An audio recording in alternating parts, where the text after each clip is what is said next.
صلو علیہ وآلہ سلم۔ سیدنا مقداد بن اسود رضی اللہ عنہ سے مروی ہے، وہ کہتے ہیں کہ رسول اللہ صلی اللہ علیہ وسلم نے فرمایا، روئے زمین پر اینٹوں والا گھر بچے گا نہ خیمے والا، مگر اللہ تعالیٰ اس میں کلمہ اسلام کو داخل کر دیں گے۔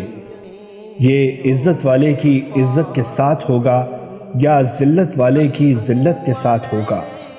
اس کی تفصیل یہ ہے کہ اللہ تعالیٰ بعض لوگوں کو اس طرح عزت دے گا کہ ان کو اہل اسلام بنا دے گا، اور بعض لوگوں کو اس طرح ذلیل کرے گا کہ وہ بھی بالآخر اس کے مطیع ہو جائیں گے۔